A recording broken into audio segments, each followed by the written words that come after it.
Сәлем достар, қалдарыңыз қалай? Сіздермен бірге Айдана. Біз бүгін өте дәмді болып шығатын жұп-жұмсақ сүзбелі тоқаштарымызды дайындайтын боламыз. Ең алдымен менің каналыма тіркеліп, қоңырауша белгісін басып кетуді ұмытпа. Тоқашымызды дайындау үшін бізге ең алдымен жылы сүт және де жылы су, тұз, қант және де ашытқы қажет болады. Барлығын салып, әбден қантымыз бен тұзымыз жақсы ерігенше араластырып алатын боламыз. Одан соң үстіне сұйық майды құйып, тағы да біркелкі болғанша араластырамыз. Және де келесі кезекте илеуіштен өткен ұнды салып, жұп-жұмсақ қамыр илейтін боламыз. Ұнымызды міндетті түрде илеуіштен өткізіп салуымыз қажет, сонда біздің қамырымыз жұп-жұмсақ болады, яғни ішіне ауа алмасады. Дәл осындай қамыр шығу керек бізде жабысқақ қолға. Одан соң 6%, яғни 6% уксусты қосып қамырымызды илеп, үй температурасында тұрған сары майымызды салып, жақсылап араластырып, қамырымызды 1 сағатқа бетін жауып қоямыз. Енді кезекте біз салмамызды дайындаймыз. Ол үшін бізге сүзбе және де қант ұнтағы қажет болады. Екеуін жақсылап араластырып, салмамызды дайындап қоятын боламыз.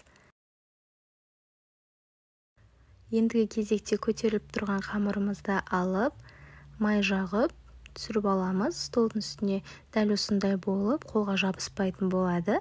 Жұп-жылтыр, жұп-жұмсақ қамыр шығады. Сіздерде де мен осылай 3 бөлікке бөліп, және де тағы кіші бөліктерге бөліп шықтым. Яғни осылай домалақтау арқылы қамырымды дайындап алдым. Дайын қамырды бетін жауып, аз уақытқа көтерілуге қойып, шетінен оқтаумен жаю арқылы ішіне салмасын салып, жасап бастай береміз. Сүзбенің орнына кез келген өздеріңіз қалаған затты салуға болады. Мысалы, мейіз салуға болады, вареная сгущенка, еріп кетпейтін, ыстыққа шыдамды.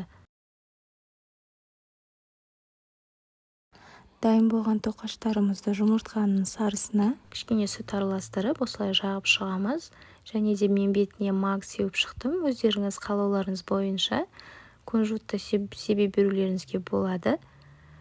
Жалпы достар, дәл осы тоқаштың керек затты, яғни құрамына қанша зат кеткені мен описание бөлімінде жазылып тұр. 180 градуста қызып тұрған пеште 35-40 минутта пісіріп аламыз. Міне бізде дәл осындай әдемі және жұп-жұмсақ тоқаштарымыз дайын болды. Дәмі сондай ерекше және де жұп-жұмсақ болып шығады. Сіздер де міндетті түрде жасап көріңіздер. Және де менің каналыма тіркеліп, қоңырауша белгісін басып, комментарий жазып кетуді ұмытпаңыздар.